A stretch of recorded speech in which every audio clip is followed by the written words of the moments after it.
HHDG. Peace, HHDG.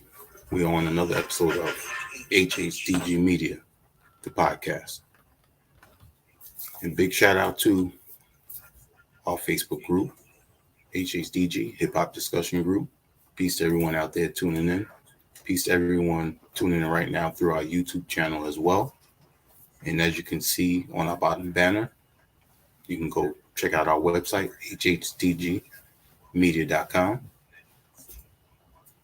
There's music up there, the merch that we have, previous interviews, as well as upcoming events. And this podcast, as well as our company, is made up of the family. Myself, Wiki, Rock Vader KB, T. Smith, the Mayor, and Skelly Top. Tonight, we have some fresh young talent coming from the South.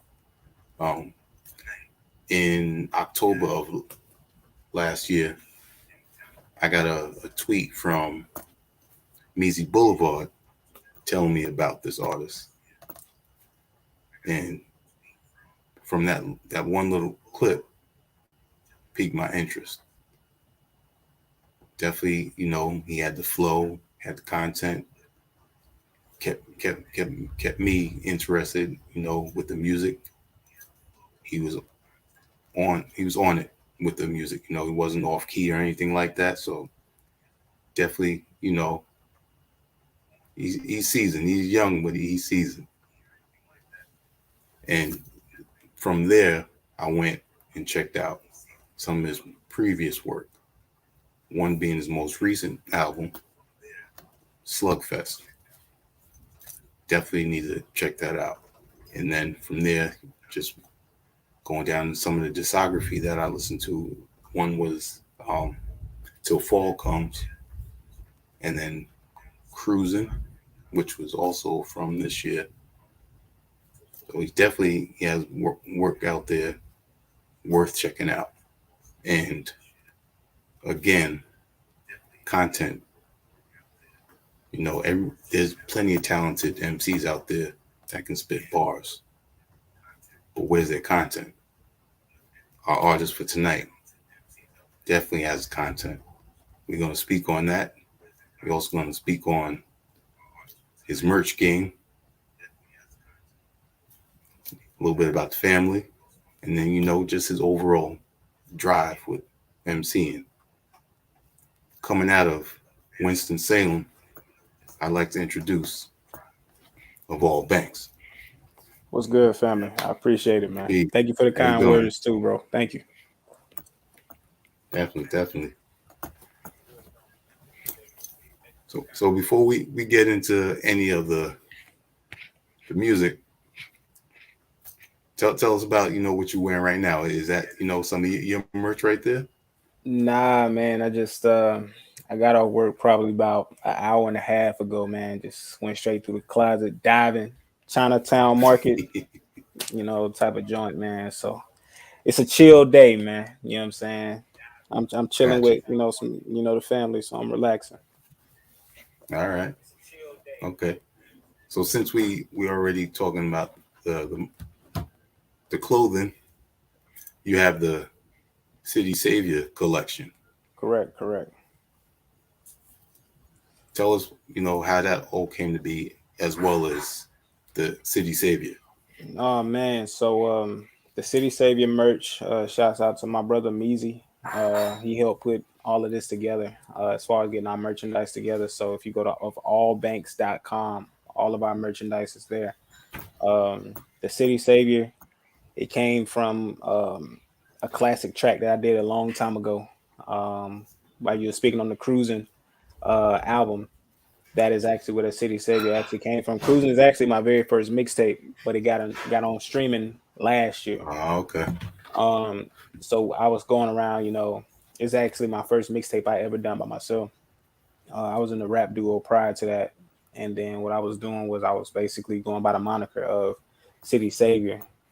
With doing so, it's like looking at it like, being the rapper to bring eyes to Winston or bring eyes back to the South, you know, because at a time where everybody just thinking that everybody is just rapping and mumbling at a certain, you know, time period, I want to be the one to actually change the way we viewed as far as, you know, rap and hip hop to let them know that there's still somebody down here trying to save the art of it.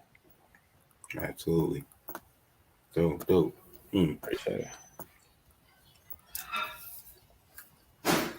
Did you have a? Did you go by a different name before that? Yeah, so right now my rap name is Of All Banks. Prior to this, it was Banks of Fly Illuminati because I was in a group. I was in a rap duo called Fly Illuminati at the time. And then prior to that, everybody called me D Ellis for my first initial last name. But mostly people know me by Banks of Fly Illuminati. Um, I was signed to Priority Records for probably a year and a half. My rap name there was Sir Banks. So I got about 3 names under my belt. If you do look up on any streaming, Sir Banks of All Banks, Banks of Fly Illuminati, all that is me. But right now, it is the Of All Banks era. Mm. Now you mentioned the Priority Records Right. um time. That was around 2018. Yep. That's actually correct. Yeah. Tell us, who discovered you, and and how that came to be at that time. It's probably the strangest story of my whole like experience of rapping. Um, so I have like a close homie. He's also an artist. His name Lyric. He's on a couple of my projects right now. Um, he's like an older mentor. Like he's always been there. He actually grew up with my older brother, and he used to do battle rap, and then me and him met through a job that we had, and we started rapping together. He used to go to my used to go to the studio all the time and just be able to just record with each other and he'll, you know, put me on game, help me with my delivery and stuff. So one day we're making music and he's like, man, I ran into this guy because he came up to me. He said he liked the way I battle rap. He wanted to be able to get me in a position to be in front of certain people, blah, blah, blah. And I told him no. Now, side note, a lot of people don't really tell somebody no when they have a chance or an opportunity. Like only a real Mm-hmm. one to be like, nah, not me. I'm gonna take you to the person who you need to see. And that's what he did. So he told them, no, it's not me. The person who has the marketability, who has the flow, who has the ear, everything, the person that you should push, I can go get that person for you and bring him here. He called me and said, I know somebody that you need to be in front of. So he took me to this guy's house, decent little house, played music. He was just in awe. Like he was just like, man, like you sound like a time period that we're missing, but it sounds so southern to the point where it's a mixture of you can tell that you do your homework. You know what I'm saying? Mm-hmm. You do your homework. Like we can tell that you do homework, like specifically, like you are a student, you are a nerd to this rap stuff. Like that's you. It's embedded in you. And we sat there and he was like, man, I'm gonna take you up to New Jersey to my guys. I'm gonna let you meet them. So let me tell you how Winston-Salem is, because that's where I'm from. When Winston-Salem, when somebody finds out like a situation like that about to happen, everybody talks. Now it turns into just me and a couple people going to me and like 50 niggas. Like it's a bus of 50 niggas that this dude is trying to pitch to a record label. And literally, like we're riding from Winston-Salem, North Carolina, all the way to fucking New Jersey. On top of that, Mm. everybody has to like stop, smoke, do this, do this, do this, do this. Now I don't even smoke, so I'm in the car like pissed off, like bro, like I'm so tunnel vision on focusing on what we're trying to Where go. you get to be. Mm-hmm. You know what I'm saying? But everybody's so focused on this bullshit. So I'm just quiet. You know what I'm saying? Like just me just enjoy the ride. I ain't never been up north, so this is it. So we get there. Uh, actually, I'm trying to think. So it's a crazy story because I can't think of the dude's name. It's a DJ, but it was his brother who got. Have you ever heard of Al B. Al, right? Yes. So Al B. Al, his manager was who found me at that time. And his brother, I can't think of his brother's name, how he actually got into the music industry. But it'll come. It'll come. But we all in this dude's club, we performing and everything. It's at least 50 niggas. Like literally 50 niggas just going back and forth doing their music. So he only pulled like two or three of us to the side and was like, yo, we can make this happen right now. At that time period, I just wanted to go home, figure everything out first, you know what I'm saying, and Mm-hmm. just lay it all out. So we all go home. The guy who took us up there, he didn't like the whole situation. He wanted to do a big, huge deal for like 20 dudes. And Oh. it's 2018, like that's not about to happen. You know what I'm saying? Like that doesn't work anymore. It's like a Wu-Tang deal. That doesn't work. So Mm-hmm. I got in touch with the guy, went around the middle, man. He hit me up on Instagram. He said, hey, I'm gonna fly you out. I'm gonna fly this dude out. I want y'all up here. So we come up here. Well, we came to Jersey. We meet at like this. It was a secret Pandora event. Like it was like Nas, Dave East, and Young Ma, and Casanova was out of jail at that time too, so he was there. And we was all, just chopping it up, going through the whole notions of everything. Biz Marquee, he was there. I was actually in his booth. You know what I'm saying? So Biz Marquee is a Nice. stand up dude, man. Like, you know what I'm saying? So I let him know, you know what I'm saying? I know who you are. You know what I'm saying? I'm not one of those ignorant young rappers. So I just, shook hands and everything. But fast forward, I did the album through Priority after I signed. Um, I tell a lot of people to make sure that we know what we're doing. So I signed up under a name that, doesn't have all my previous work up under it. So I changed my name to Sir Banks. Mm-hmm. Um, so they own Smart. everything that is Sir Banks, which is one album. Mm-hmm. You That's know what I'm smart. saying? Yeah. So they own that. Um, they liked the album. They could have done more to the album, but the thing is, I was dealing with like my last semester of college. I wasn't gonna let anything get in the way of me graduating college. So, some people can look at it and say, "Hey, man, you got this on the table. You can do whatever you want," but college is something they can't take away from you. So I made sure I got, Longevity. Yep. you know what I'm saying? It's the longevity type of deal. And I also have a son, so I gotta certain things, man. You just gotta like have in the back of your head. But I did the one album.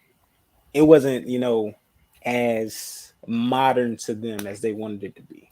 You know, Mm. a lot of people who listen to my music, they understand they can't really put it in a old school or a new school format. It's like in the middle, like right in the middle of the median, and I don't choose a pocket, and that bothered them a lot. So they wanted me to be a certain way, but I have my own way of actually doing my music, the way I carry myself.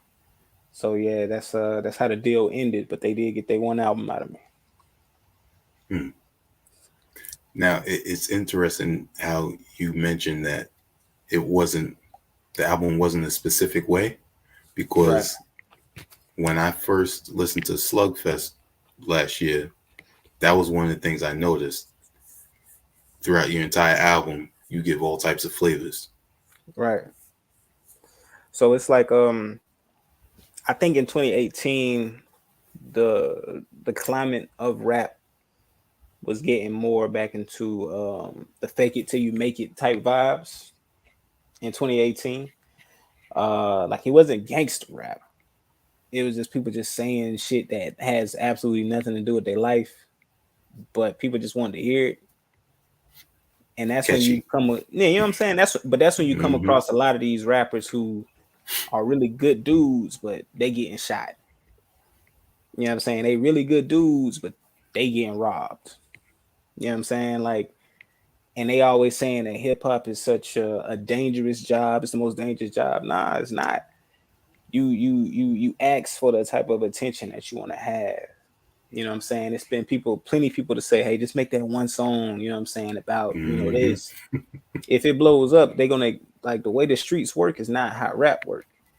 You know what I'm saying? Like they always gonna test you based off of what you say, regardless of if it's just rap music. You know what I'm saying? Like the streets is they not funny style. You know what I'm saying? So it's more about my personal life than anything. So it's about me reaching out to people that's like me at the end of the day. And it's a lot of people who are not, about that street life, who like listening to street life music, but can't defend themselves in their own situations. So that's how I look at it. Got you. There was something else that you said when you talking about the album. Oh, so what producers did you work with? Oh man, so when I did the album with Priority, which is called it's actually called City Savior. It's the one album that's called City Savior. It's a good album. Producers I dealt with then, um, I know my guy Fly Potential, he's on there. He's from here, he's from Winston, one of my young guys. They had a couple of, producers up there in New Jersey. They try to keep it as cheap as possible. They wouldn't allow me to sample like I like to sample. But Mm, it still worked out pretty good. Some people actually, say it's like a top three Banks album. Me personally, I hate it because I just felt like I was unable to get the things I wanted to get out fully. Um, but it's not a bad album.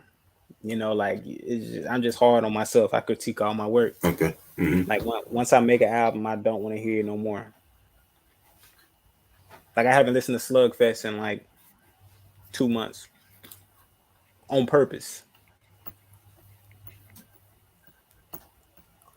Hmm.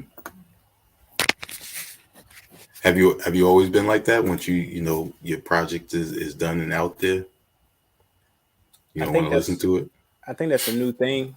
Um, I think it's just more or less what society is right now, where everything is like a moment situation. Like we're all like I hate to be that guy to say I think we all kind of getting programmed to think about something for a little bit and then go to the next subject. You know what I'm saying? Like it started with Snapchat. Everybody's story was 10, 15 seconds, and you see somebody else's story. Hmm. Next story, next story. Now you go on Twitter, it's like a different trending topic every 20 minutes. Now news comes faster and faster. So we can be talking about something in the morning, lunchtime, it's a whole nother story. By the time we get off work, it's something different. Before we go to sleep, it's something different. Then we wake up in the morning, first thing we grab is our phone, and it's another topic. We haven't been able to resonate on a situation in a long time. The slowest time that we ever had to sit down was during COVID. During like the past 10 That's years, true. everybody was able to sit down, and the whole time, a lot of people were trying to figure out ways to scam people. So it was like, it's just like, it's weird, man. Like it's just odd, but I think we're not focusing on longevity or anything. Like even as good as the albums were that came out last year, because I think last year was a good year in hip hop. Um, Absolutely. nobody Yeah. no nobody focused on one album for more than 2 weeks. You know what I'm saying? It's not an album that I can literally say that everybody focused on like the entire year, because everything was just next thing, next thing, next thing, next thing. So I don't know. It's just stuff don't sit no more.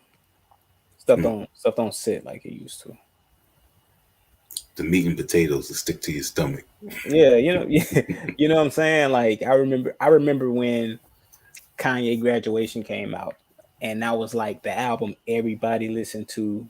Everywhere you went, you heard it in everybody's car. Everybody, you know what I'm saying? Like Mm. it's so like I haven't tell you the last time I rode beside somebody and we're playing the exact same fucking album. Mm. like, That's a good like, point. you know what I'm saying? Like it's like my parents always say. I remember when "I'm Bad" by LL Cool J came out, and everybody was riding around listening to "I'm Bad." Like everybody listened to the same song everywhere, everywhere. I'm like, you don't get that no more. Like it's like the feeling of it is gone, man. You get a new rapper every week, bro. Every Mm. week. So and the way music comes out every week now Yeah, compared to back then, it's completely different. Because right. I'll tell you honestly, throughout a week, I'll probably listen to 20 to 40 different EPs or albums that came out that very week. Exactly. And then, whatever, gravitates that I really enjoy, that's the one, the few that I'll continue to listen to. Right. And that's terrible, man. I can't explain it, and I think it's only hip hop that's like that. And I explain that to people all the time. The only genre where people want to be a part of, the only genre where you can get scammed out of being an artist, the only genre where, it just looks like a joke. They use rap and hip hop as a joke now on social medias. It doesn't, I see no seriousness behind it. It's no competitive drive behind it. When you act too competitive, they think that you being old school. So it's a joke. It's a joke. It's not about being the best no more. It's not about the art. It's just I ain't got nothing else to Exposure, do. That's all it is, man. And they use sales and exposure. and it's the only genre that allows it to happen. Like you don't see a person come out here and they have a publicity stunt. Now they're a country singer. You don't see that. Mm. You don't see that with R&B. You don't see that with gospel. You don't see it with nothing. It's only rap. It's only rap. You don't have to have all this extra curricular activities to be a country singer. You don't have to have a TikTok and go viral first, so you don't have to shoot somebody in a Walmart to be a country singer. It's only rap. It has nothing to do with talent. It's only rap. And then there's people all the time that tell rappers that you have to do more than just rap to be a rapper first. But it's no other genre. There's no Mm. other genre in the world that allows it to be like that. It's only rap. We allow it to be like that. It's weird. And with you saying that, that's where controlling our music is constantly our issue. Right. Right. We don't have any control So of rap. yeah, this is why, big shout out to a lot of the independent artists that during COVID were continuously being creative and flourishing with the success that they continue to have now in 2023. Right. I mean, I think it's sad, man. Like I sit back and think about it daily because as an artist, you think about this stuff daily, and it just make you just like wonder where it went wrong, as far as when did we not have control of the genre itself. But it's long gone. It's Mhm. long gone.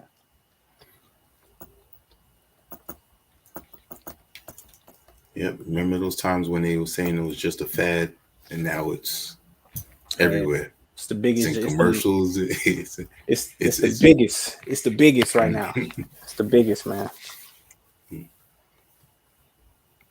you know, it, it's like a lot of things. Mainstream media gets a hold of it. The major labels get a hold of it, Mm-hmm. and they try to dictate. You know, who is the best, who's the most successful. Right. Look how they do with a lot, and I hate saying it, but look how they do a lot of female hip hop artists. They always try to have one at the top all the time when there's Right. so many talented MCs out there. It's a lot of female rappers, and they sprout in a lot more now too. Hmm. Um, but it's just I, I don't know. You know what I'm saying? Maybe rap is an easy genre. You know what I'm saying? It's just words and beat to a lot of people.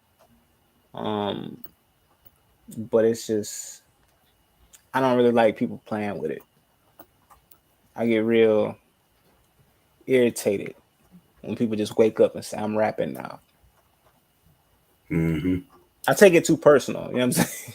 Like I'm trying to be calm right now, which is crazy because I take it personal. You know what I'm saying? It's just like I still remember the first day I listened to rap. You know what I'm What song saying? was that?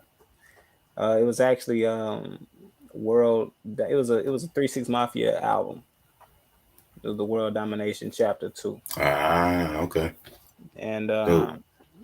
because like I used to sit in my room all the time just running Michael Jackson CDs back and forth, back and forth. And I have an older brother. Came in there. He said, "Nah, check this out." So we in there listening to that album, and I think "Spill My Blood" with Lord Infamous came on. I'm like, "Yo, this is the scariest shit I ever heard in my life." And ever since then, I just got so in tune with it because it's the first genre I can hear people rap on, and it had samples a part of it, and it had an 808, and it sounded good in the car, and like it was just so much stuff to it, and it was just expressive. But I just still got that feeling to this day. Hmm. Yeah, technology changed a lot. Like you saying, Yeah, people just waking up. You got so many apps out there that you can use on just your computer, or you could be mobile and have it on your phone and right, making beats, making alterations to your voice, right. all types of stuff. But you speaking on this, and I'm gonna go back to you as an artist. This is in your music, and this is what I was talking about in the intro. How you have content in your music, and then also you delving into having being signed to a label. You right there got it exposed to certain things. That Right. gave you some experience right there. Definitely, definitely. It made me realize that that can't all like that's not always the end goal. Um, and a lot of times that's what a lot of people try to rap for is to be to that end goal. Like it could have been worse. It could have been something I'm still tied into to this day. And I'm still making album after album, seeing nothing from it. No merch, you know what I'm saying? No little checks, no nothing. Like not even being able to be myself. Can't even dress the way I want to dress, say the things I want to say. Like all of that stuff is just, things that could have been taken away from me just so I can be able to say I got this many followers or I'm here or I did this. Nah, it's just it doesn't make sense.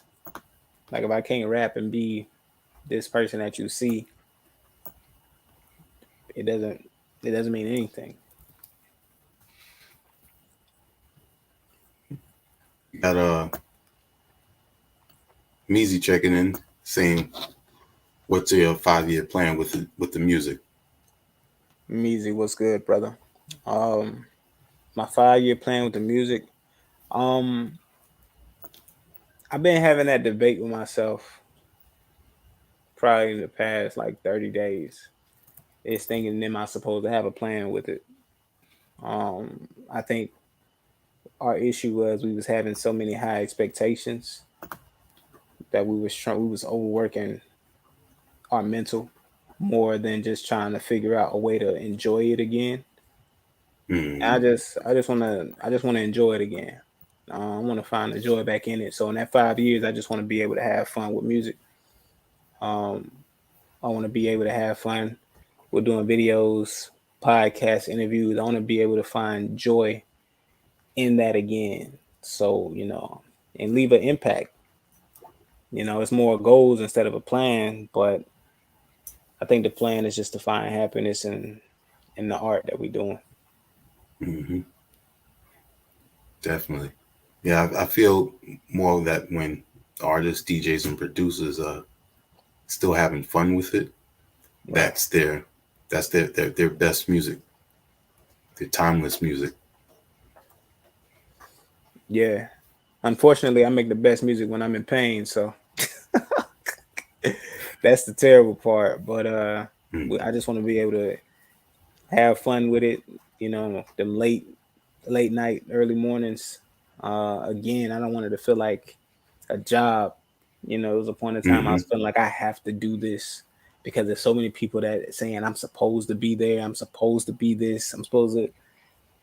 I just got tired of that. I just needed to back out a little bit, relearn myself, relearn what's going on around me, and just figure it out. You know what I'm saying? Like it's not that Yeah. bad. You know, a lot of people get stressed and depressed about always figuring out where everybody else see themselves or what they think they supposed to be. Well, we actually, we live in our own path, and you got to stay on it. So I just got to understand that even if I don't become this huge artist, somebody like how you said, like I've never met you. You know what I'm saying? Like, Hmm. and to know that my music is able to touch ears of different ages, of different races, of different, you know what I'm saying? That lets me know I have it. That lets me Yeah. know that my skill is there, and I'm a skilled rapper. So that makes me happy. Is knowing that my skill is able to, distinguish that. Because people look at me and say, "Oh, he a young rapper, and he from the South." I know what this gonna sound like. You know what I'm saying? Then Surprise. so that has Hmm. always been. I love that. I love that. Absolutely. South always got something to say. Now Always. speaking on skills, let's circle back.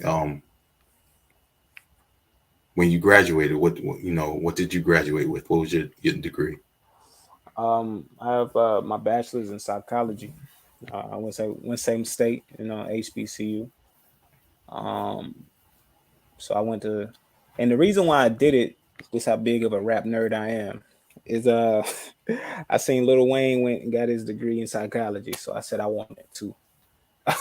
So it wasn't something I always wanted. I know I wanted to get a degree, but I thought I would think that psychology would help expand my mind more when it came to actually the lyricism and the content diving, which it has a lot. So a lot of my activities that are my extracurricular activities or my education, I always had to tie it into rap.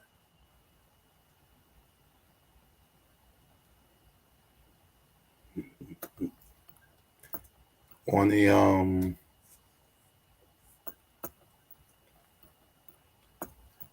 you speaking on psychology, and when you speaking on the music, how you were talking about it, your perspective is one that many you know people see and know about. Um, did you ever think that the psychology that you were studying would come forth in your music the way it is right now? No, um, I didn't intend for it to. Hmm. Um, I didn't expect for it to, but it was times where I felt like it was coming out, and I would hide it. That vulnerability part is something that a lot of people lack when it comes to making music. And anytime I felt vulnerable when writing music, I would always erase the line and put the cockiest thing I could possibly think. Mm. Um, because every day, like I look at it, me as Banks, this is the superhero. I didn't I didn't read comics. I didn't watch anime growing up. I watched Rap City. So I'll come home and watch Rap City, and these are like the comic books that I'm looking at. Like, oh, Cameron in pink again. He's wearing this. You know what I'm saying? Like Pharrell with the gold BlackBerry, and you know what I'm saying? Like all of those moments, those are superheroes to me. They can't be hurt. You know what I'm saying? So I wanted to always be Banks who, can't be hurt.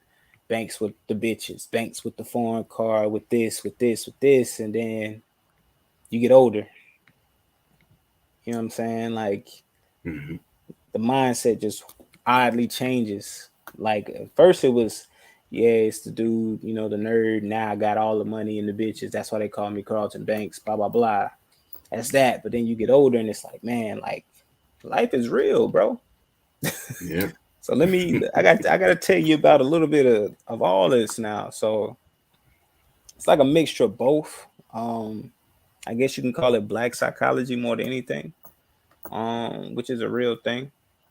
I think a lot of people don't really study. black psychology as much. They think all psychology is the same, whereas like the black psyche is a little bit different. You know, Mm-hmm. they don't understand how black men think. They don't understand what black men go through on the daily. Um, Even the difference between black fathers is just different. But I feel like it's really not too many rappers who are able to touch on that freely and to make that pain or that imagination sprout to something else. You know what I'm saying? So Very true. Mm-hmm. that's really been on my mind as of late.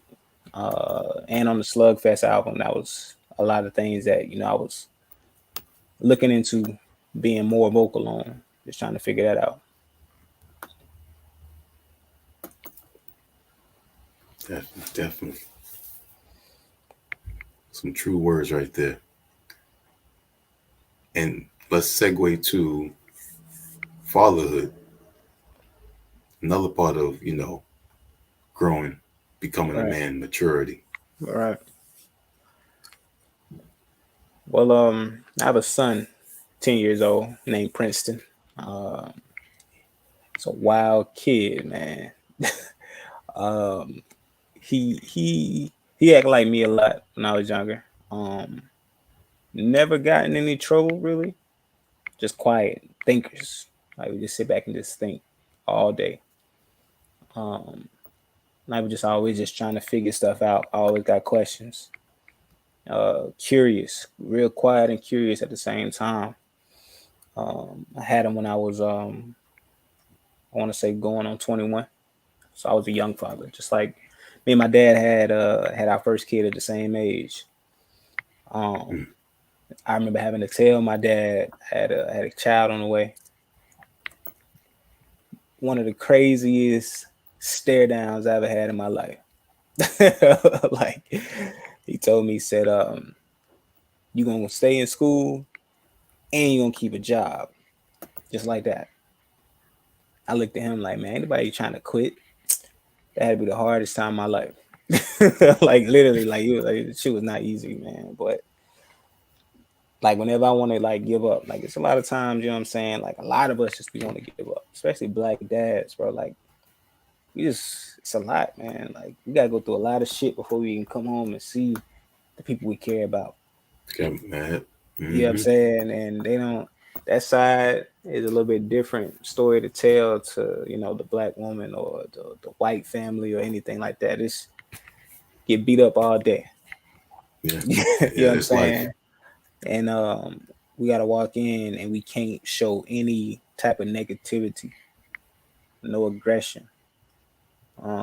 Everything has to be as positive as possible because you have to be that leader to so many people. And like a front, you gotta always have on, man. you know, Yeah. that's the same thing how I look at myself as the rapper. I am the front for everybody to be able to say, "That's it. He got it. He got it." And he go through stuff too, but he figured it out. He got it. I can do it. You know.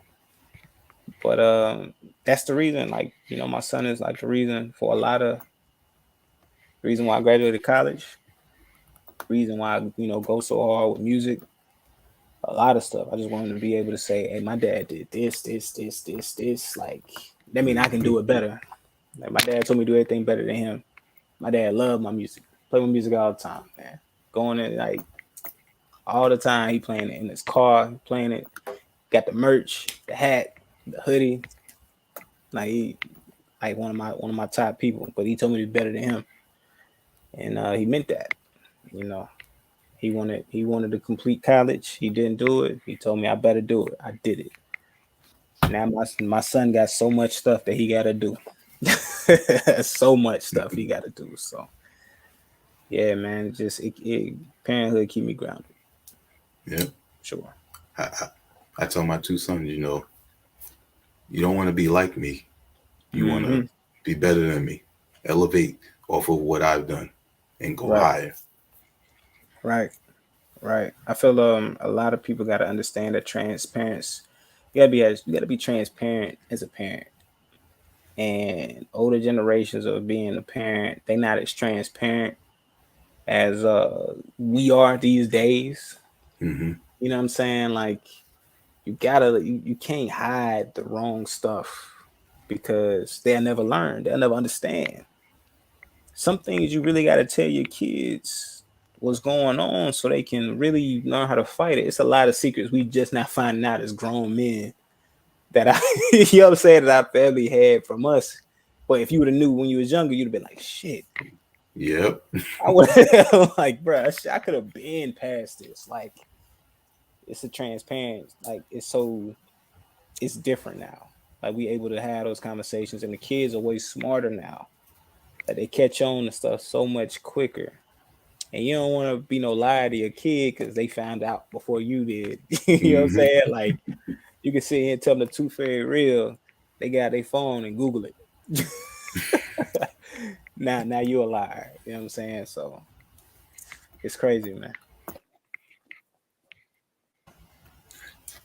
So, you know, I appreciate, having this conversation, For sure. with most of my interviews, I like to talk a little more than not just the music. So Yeah. I Go ahead. appreciate that. Definitely. Um, and you brought up um one of your good friends, lyric legend Yeah. before. My Um, guy. when I started listening to some of the other projects, the track For Real and Cruising, Mm-hmm. that one stuck out. That's a dope Yeah. track right there. Yeah. I remember I remember recording that song. Um like I'm still working at AT&T. It's probably the most money I've made in my life at that point. Um Me and him was working there together at that time. So I was like, man, let's go record a track. And the track was intentionally already, it was my verse, no hook, and an open verse. And I had it done when I was in the rap duo prior to going solo. But my partner at the time, he heard the track and was like, nah, I ain't feeling that. Like straight, like he was straight Mm. up. I said, man, this one of the coldest. I said, this one of the coldest samples I done found. Like truly, like I had to sit here and beg the dude for the beat. I had to beg him to bring the price down, like everything. I had to go through all that. And then I played it for lyric, and he was like, nah, this it. He said, nah, this it. And then man, like that verse, that song was cold, man. And lyric, he one of the toughest features I ever get because he was a battle rapper. So Hmm. he's mentally already like his intellectual, like having a conversation with this dude is like insane. So sometimes if you run his lyrics back and you be like, bruh, this dude is just as ill as like I gotta always step my pen up all the time. So me and him always get into it because we don't want to be the one to go first on any of our Oh, on okay. any of our tracks because we always try to outdo each other, man. But he bodied on for real, man. Hmm.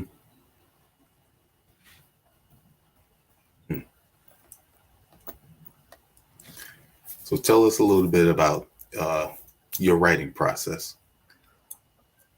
Um, the writing process is probably the toughest part of everything. Um, so what I do is I go weeks and weeks and weeks and weeks and weeks of just collecting samples. Like I'm only collecting samples. Like I'm literally only listening to soul R&B and like 70s groups for weeks. Either I'm sending these samples out to producers or I'm just literally just looking for a feeling, an Mm. emotion, something to tap into.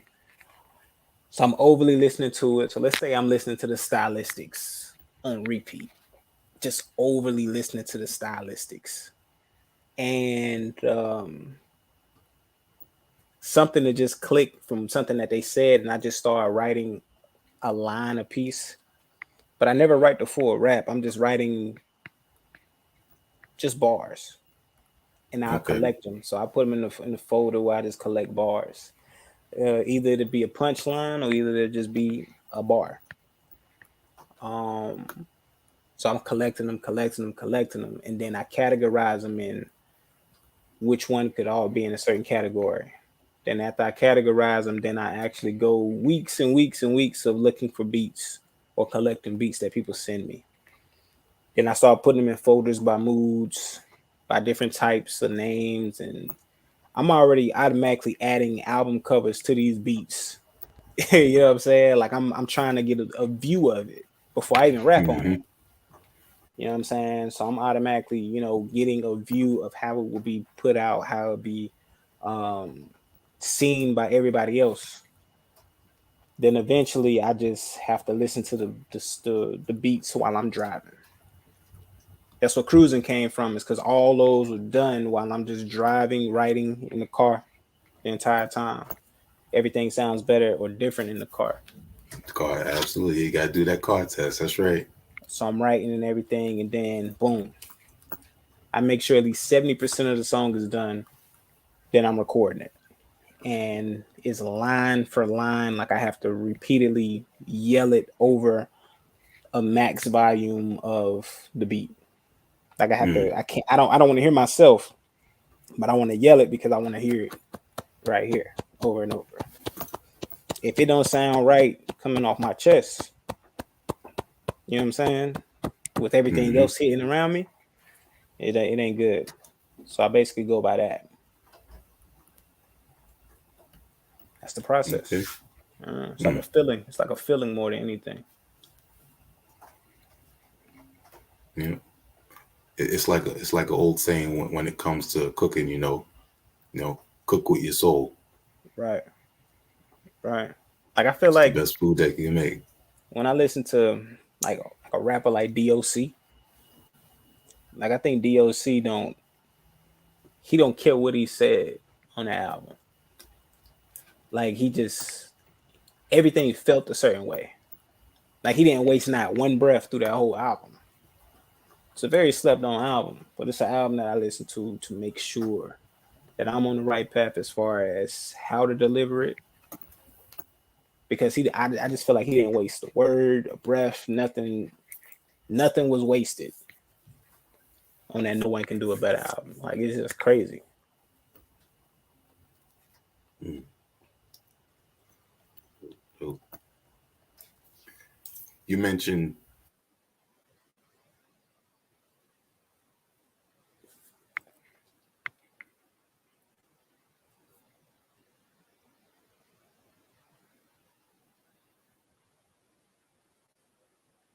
connection real quick. Sorry about that. Look like I lost my connection. Nah, you good. You good. You mentioned the first song being from 3 6 Mafia. Yeah, So yeah. what other artists after that, became some of your favorites? Man, Kanye's my favorite rapper. Um, and I think it's not about fully on the lyricism. It's just the feeling of the music Mm. that he gave me from every single album on up. Outcast, of course. Um, Love Andre 3000. Uh, Fabulous. Um, Pimp C, of course. Master P. Um, huge. Pharrell, man. Pharrell, of course. For real? Okay. Um, I'm not really a big fan of Dr. Dre, but I think The Chronic's the greatest rap album ever made. Um, it's just all over the place, like all over the place as far as Mm. like artists. Like I don't really discriminate as far as like rap. Like even the new guys, like I'm listening to every single thing that come out just to hear it, just to see what it sound like, just to see what's going on. And of course, my son keep me youthful. Of course, you know what I'm saying. So I was playing Reasonable Doubt, taking him home from school. He looked at me and said, "Dad, this sucks." Like I, I mean, I can't be mad at him. I mean, it probably sounds completely outdated to his ear. You know what I'm saying? But it's strange to think that Reasonable Doubt sounds, like it sucks. But it's an ear thing, man. But yeah, I listen to just about anything as far as rap. Okay. Yeah. What's your favorite Mac Miller song? Oh man, I tell you my favorite Mac Miller album, The Good AM. Nah, I do got. Okay. Matter of fact, I do got a favorite Mac Miller song. I think it's the one called Therapy on. I can't think of the name of the album, but it's called. I think it's called Therapy because it has like the crazy sample and the chick screaming at "How's it feel" over it. Crazy joint. But good. Oh, what is Yeah, that? like I think it's called Therapy, bro. But that Good AM is my favorite project by Mac Miller. Like that project got a lot of people.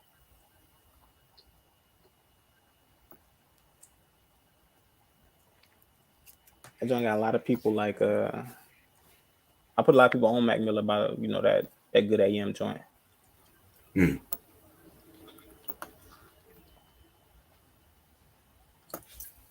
Yeah, that was almost 8, 9 years ago now. Man, don't remind me, bro. Like it feel like man, that just feel like last summer, bro. Yeah. Music is like that. Man, it feel like Yeah. last Yep. summer, man.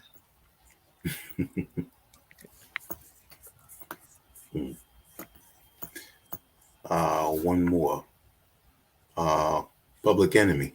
What's one of your favorite songs by them? Man, I'm gonna tell you my favorite one. Specifically because like my mom be dancing to it, man. My mom, like it'll probably be like if I get married or something, you know how you can dance with your mom and shit. This gonna Mm-hmm. be Rebel Without a Pause, man. Like that's my mom, Ah, that's my mom's shit, bro. Like see you play that right now, man. She probably cartwheels and everything, man. Like that's her joint. So that's gonna be my favorite one right there, Public Enemy wise. Chuck D is underrated too, by the way. Very oh, underrated. Very underrated. I actually was having this conversation with somebody the other day about Public Enemy and Gangstar, and it was Public Enemy, Gangstar, and I want to say Eric B and Rakim because it's all kind of the same concept. It's a rapper, and then either have a hype man or a producer. mm, Because I also think Gangstar don't get the credit they supposed to get too, because that dude Guru is yeah. I he was don't. ahead I of don't his think time. people. I don't think people understand the full circle of Guru and Premier. Mm-mm. Everybody No, talks about Premier all the time, but they don't get that full circle with dog. Guru's lyrics. Guru is insane. He's insane. And the thing is, I never understood how good he was till I got to the age I'm at now. I'm always trying to learn, but dog, like even when it come to like Pac, I didn't really understand Pac till I like start working. I'm like 15, Mm, 16 years old. I understand Pac to that age. And like my older brother was like, nah, you need to listen to this dude. Like, you need to listen to this dude. I would always pick Biggie over Pac, but as a working man, I'm like, damn, like life is really more of what Pac was saying than anything. So it hit different. mm. Yeah. That's dope. Have you watched any of a Premier's So What's Up series on YouTube? I've only seen like a couple of episodes. I haven't really been caught up on it like that, but I've seen Mm, just a couple episodes. I know I was gonna catch up on it.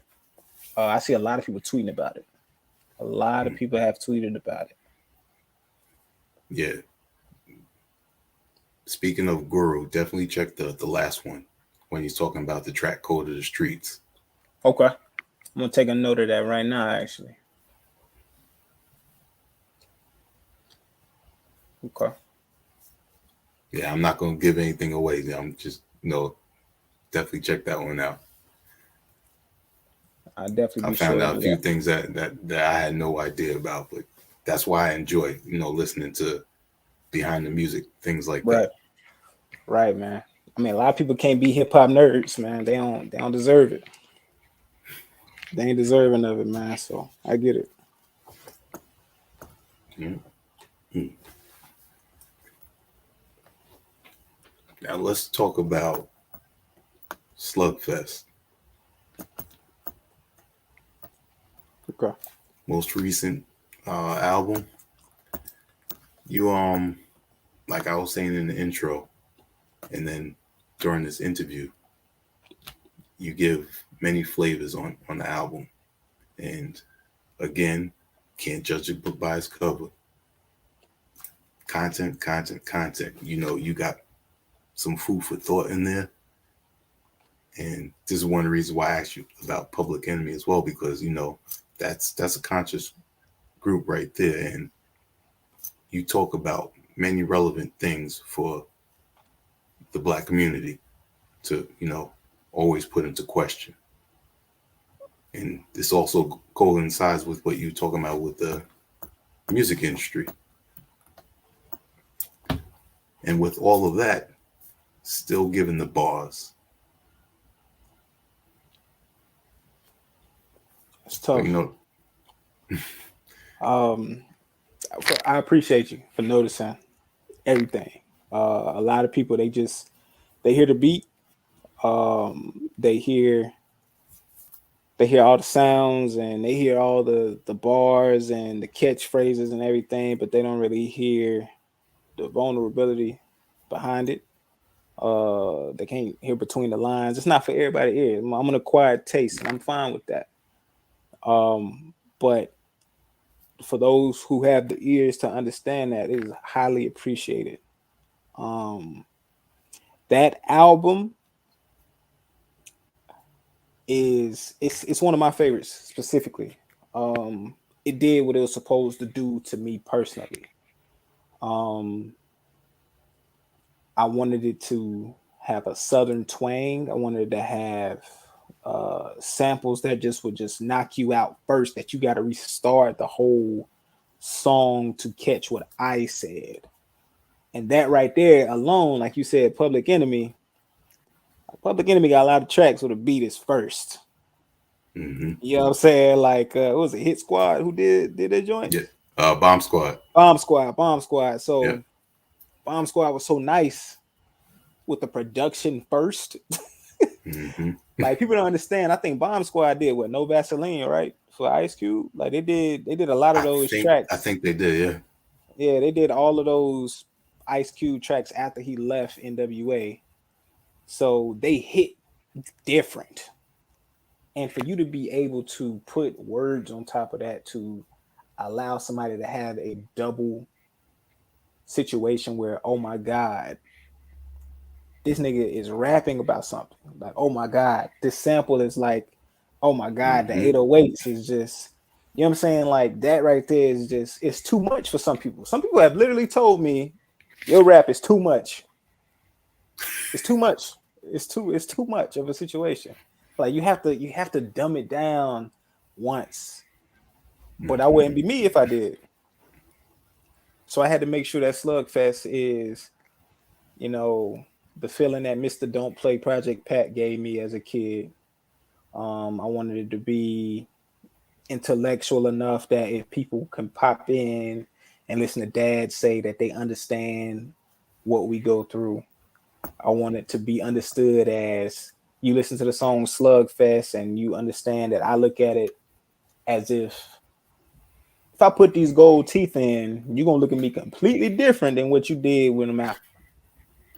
And that's perfectly fine with me. They're gonna think I'm a nigga regardless, with or without these gold teeth. So why Mm-hmm. not wear them? You know what I'm saying? So it's a different feeling. Like I was told to cut my hair at a job when I was younger. Truly. I cut my hair. Lost my job within the same year. So I grew my hair back out for Slugfest.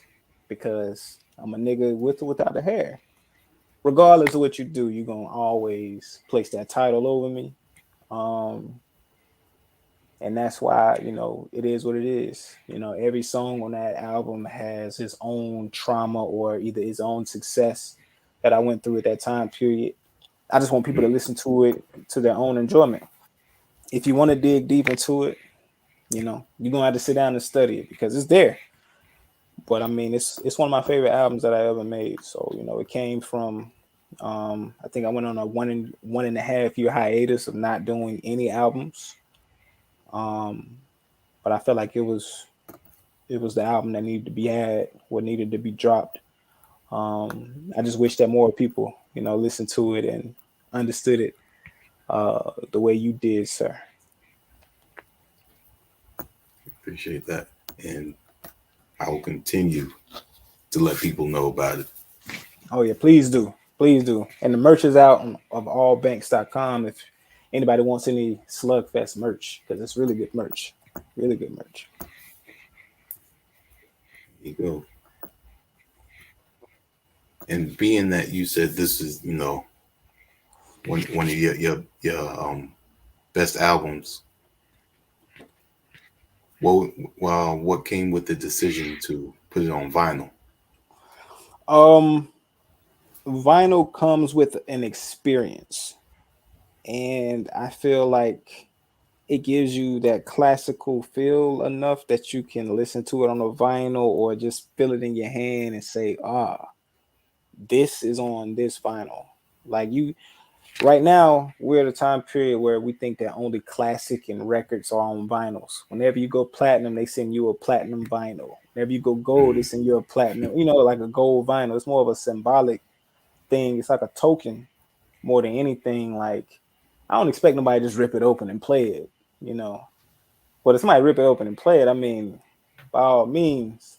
But it's just a feeling of, having that piece, like a record, like it's a classic. It's an instant classic already. Like somebody gonna have it on their coffee table one day, and their kid come in, hey, nah, don't you know who that is? You ain't never heard of Banks? Like, you know what I'm saying? Like I wanted to be like that. Somebody put their feet up on the coffee table. No, you gotta watch it. My Banks up under there.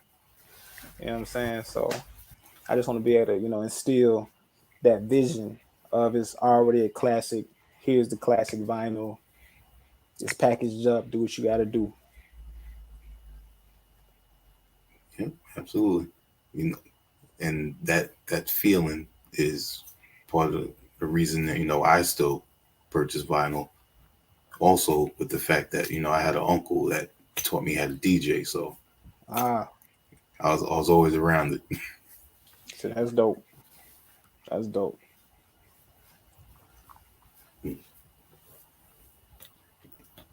And like you said, just having that physical piece of music, sit down there, appreciate and enjoy seeing that artwork, reading the credits, knowing Yeah, who's involved with it.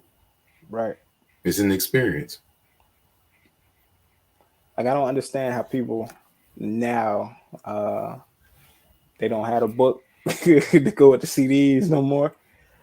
So they could just hit play on something, and they just got to experience it that way. Where me, I remember No Limit CDs.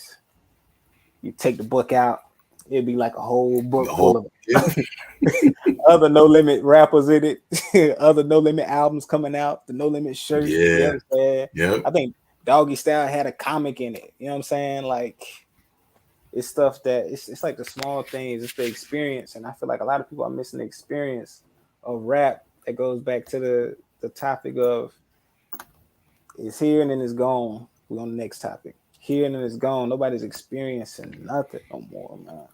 Which is probably why Kanye dragged Donda for like 90 days. Like it was a 90-day experience. But that's what made Donda, I guess, that moment. You know what I'm saying? That's crazy. But you know what?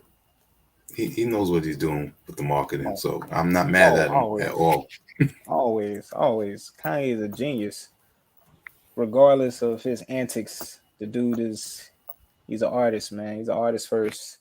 Genius, man. Dope, dope, dope. Um, hmm. Tell us something about Slugfest. It could be anything. Could have been part of the process. The writing, artwork that us fans might not know about. um, I think the wildest thing about Slugfest is it started out being titled something totally different. Um, I played it for a couple people, and my biggest critic, he already blowing my phone up right now talking shit, is Meezy. Um, my biggest critic, he literally looked me in my face and said, "I don't like it."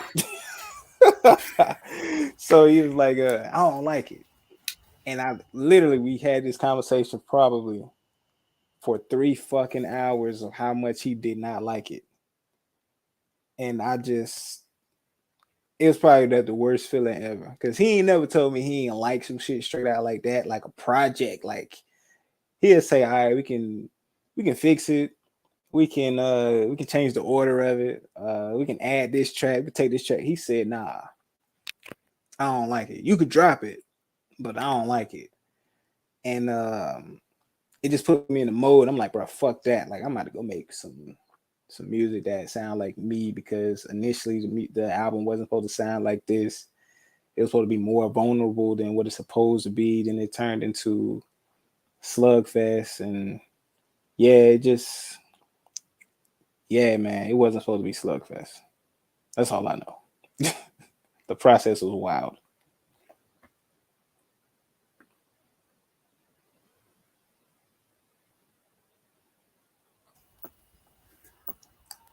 We we was talking about music before. He was tuning in, so I got to give a shout out to some other people. Tuning in as well. We got BG up in here. Earlier, he was talking when you were talking about best times in hip hop. So he was saying it. What you're saying was true, but you could look at the best times ever for hip hop. I prefer to look at the positives because they outweigh the negatives. It's Agree, facts. definitely agree. It's facts. It looked like you had some fam up in here too. Demi Ellis. Hey, you ain't got to read that out loud, sir. You ain't got. Yeah. I'll be honest. You ain't got to read that out loud. Niggas is sick.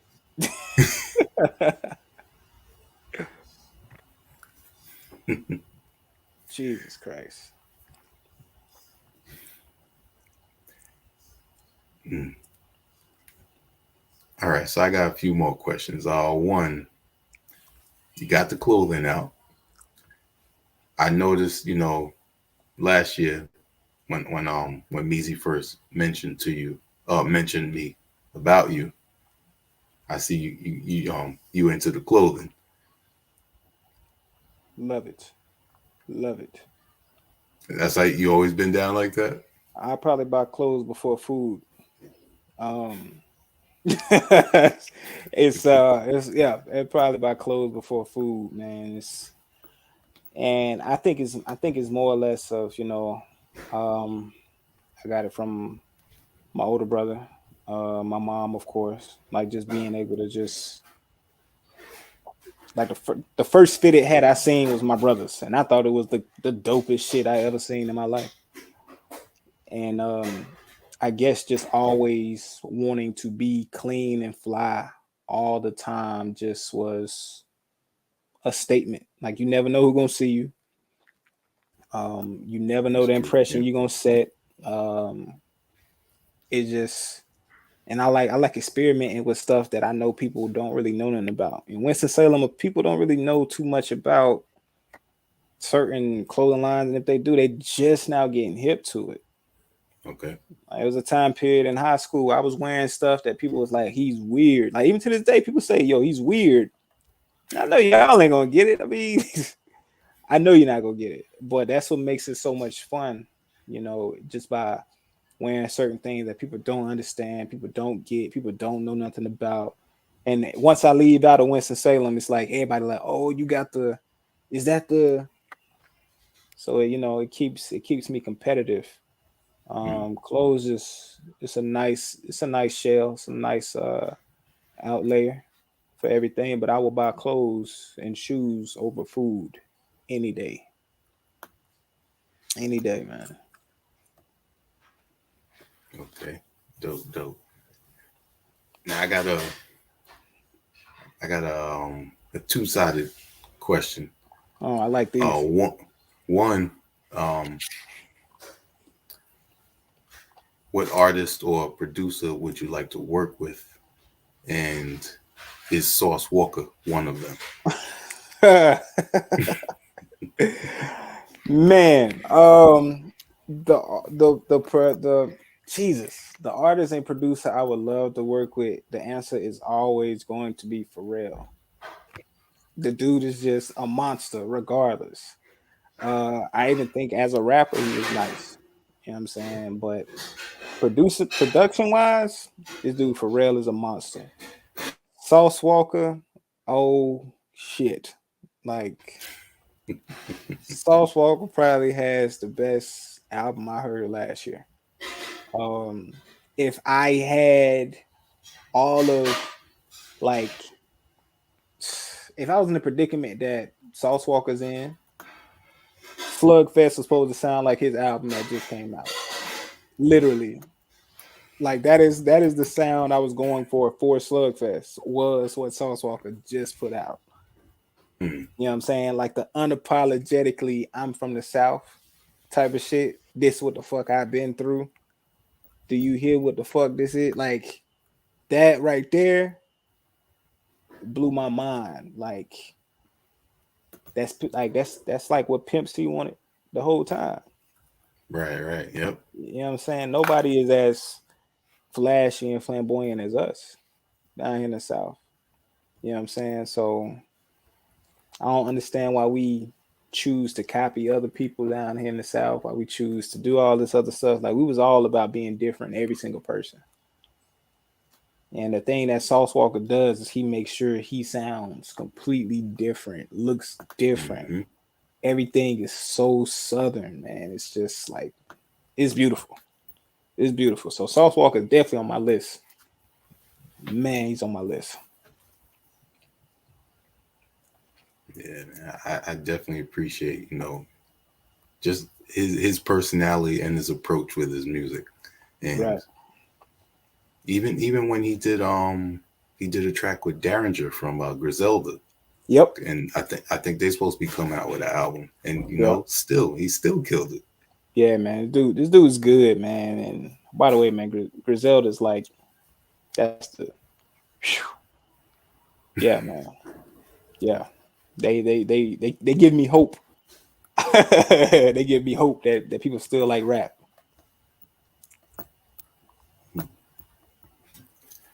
Dope, dope. All right, so one more question. What was my other question? Oh, is there any chance that you and Lyric will do a project together? Man. Um honestly, all right, it's three things. I suck at collaborative work. That's me being honest. Only because either I like to move too fast or I don't move quick enough. It's no in between. Hmm. Um, and I think that comes from me starting out in a duo, where I done been rapping so long without having to be on somebody else's time or trying to be on somebody else's sound or anything like that. Like it just came from me just having that whole, standoffish type of thing with everybody. I don't like collaboration. But the thing with Lyric is me and him work so well together because we trust each other's ear. It Hmm. has been something that we have thought about doing multiple times. He's also a father, excellent father, by the way. He moved to Atlanta too, so he's out here, doing the father thing. All my friends who rap, I gotta put a gun to their head and beg them to. I gotta beg people to do features, man. And these are like my close friends, man. Everybody else be wanting to like do features for me all day. My closest friends be like, man, I gotta do this, and this. But Lyric, he probably the easiest to talk to. He's supposed to have an album out by now. The dude is supposed to do all that. I hope he hears this one day and understand that somebody's asking for a joint Lyric and Banks project. So I will make sure I send him this if he's not in here Yes. right now. But I'll make sure, man. 2023, we're gonna try to make that happen. Definitely. Lyric, I hope you heard that. Man, I'm gonna make sure he hear this. I got you. Man, of all banks, Sir Banks, aka Banks, I appreciate you taking the time to speak with HHDG Media. Always. Continue to put Winston-Salem on the map. Will do, man. I try my best, and I appreciate y'all for reaching out to me. I don't really like doing interviews, podcasts, anything, but I mean, I know y'all are for the culture. Banks is for the culture, so big salute. So anything y'all need from me, feel free. Always reach out to me, man. Always. Appreciate that. Definitely. And as always, give your shout outs and let everyone know where they can go support. Till fall comes, Slugfest, and your other projects, which I didn't mention. Thanksgiving is one of my favorites now. I appreciate that. Thanksgiving, that's a good one. We trying to get Thanksgiving to one of these days. But currently, I'm actually, chilling at the moment.